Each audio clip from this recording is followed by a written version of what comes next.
and this is, I think, the most important things that I see a lot of people starting out on Amazon miss is they say, in order to be successful in my industry, I need to be at $10 a unit, let's make up. But if your cost of goods and your margins aren't upwards depending on the industry, I would say at least 50, 60% after your fees, after your storage costs, after your freight out, you're not going to be profitable. And it needs to be something you look at very deeply. Just to stress again, you got to start with your margins, margins, margins. And as Amazon is just a marketing channel for you again, then you need to live with that and just understand you're going to lose money. But if it's something that you want to do to be profitable, you need to take a deep look at that matrix. Where am I on this pricing? Where is my quality? And then take an inward look at your margins and understand from that price point, from my cost of goods, from my other operating costs, what's my bottom line going to be? And also, you have to factor in your promos, your lightning deals, your other advertising keywords that you're putting in. And I can't stress it enough. It's just you have to look at all those different costs there. Mhm. Yeah, well, it's it's all about the numbers. First of all, people become obsessed with how many pieces are you selling per day. And yeah, of course, we know sales velocity is important, but sales velocity is also relative to your historical performance, not relative to what others are doing. So it comes down to, are you profitably selling an item or not? If you keep selling it but you're not turning profits, then it makes no sense to be selling it. So that's what you're getting at, and this is where the understanding, a deep understanding of Exactly. the deep understanding of the P&L, primarily the bottom of the P&L, is what matters. Is something that people don't really analyze so much in terms of margin. So I had the the financial head of an aggregator on the show a while ago, and he said something that I always repeat: percentages are the language for us to understand the financials. What that means is your storage costs, your advertising costs, your FBA fees, as a percentage of the top line, your total sales. What do they represent? You've got to be able to translate that. So Amazon provides that settlement report. It is full of line items, and it's useless as it is. So you have to take it and then process it in a way that will give you that line by line in terms of groups of expenses to see, as a percentage of your total sales, what is that number? And by the way, in that, what I find is promotions, discounts, they play a huge role, because what happens is you take the sales and you post that to your books after the discount, because discount, it doesn't matter, you give it away, and it's the net sales that matter to you. But that was not your plan to start with, because you set a price, say 39.95, and then you say, okay, I'm going to pay 15% to Amazon. I'm going to pay, my FBA will be about 12%. And then your advertising fluctuates. And then you say, okay, we're going to make about 8% or 20% or 30%, whatever. Then bang, you offer a coupon code for 15%. All those plans out the window, right? And so you have to post the gross and the discount so you can see the kind of impact those discounts are having. Do you do your management that way?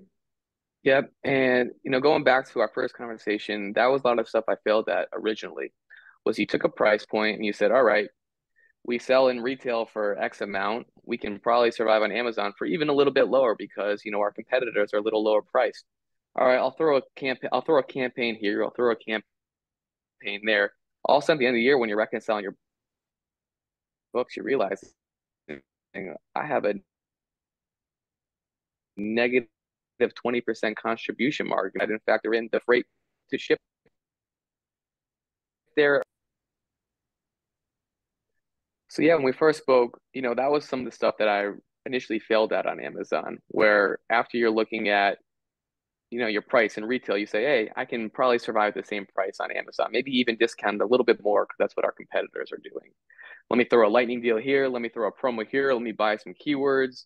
And all of a sudden you're shipping there, you get a refund, you get a return.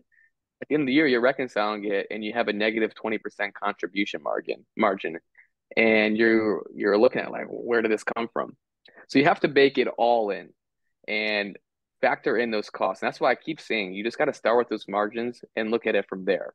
If you can't compete at your industry price point, sell a different product or find a different channel. It's going to be of the utmost importance. I'm throwing out a lot of numbers here, but to not overcomplicate it, it's really as simple as the four P's to teach you marketing 101, just your product and your price, and then your promotion. So if we give a concrete example here, let's use round numbers. If you sell a unit for $10, already bake in what your discounts are going to be.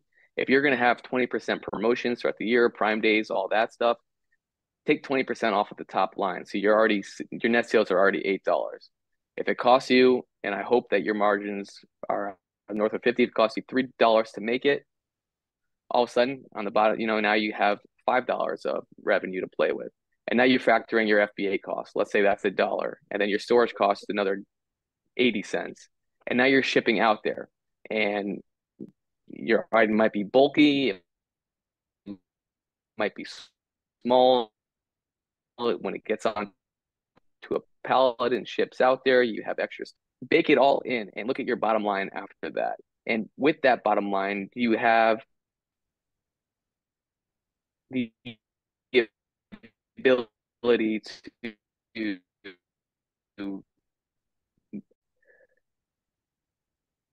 so yeah, obviously I'm an operations guy, so these numbers are important.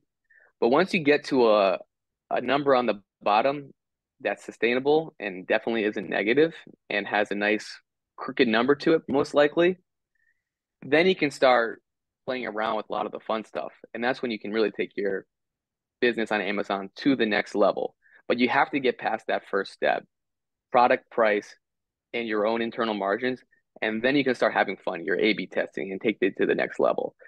Personally, I feel you're going to have a very hard time surviving as a business if you can't get past those initial stages. Mhm. Yeah. So, when I was a kid, there was this game that we used to play. I'm thinking of a number between 1 and 100. So guess what it is. So you would start guessing. Is it higher than 50? No, it's not. Is it higher than 25? So you're narrowing it down, right? So I think what I'm hearing is it's not necessarily just looking at the margin, but your capability to be able to narrow down where the unhealthy spending is. Because you may your top line, or I should say your price point may be healthy. Your FBA fees may be healthy. Maybe you're running too high promotions. Maybe you're paying too much in storage because there is this phrase. I have quite a few Amazonians on the show, former Amazonians, and so they have these definitions. The language they have is always fascinating. So they call it controllable input. What are your controllable inputs? So in your case, your FBA fee is not controllable, it's fixed per SKU. Yep. But your storage is controllable.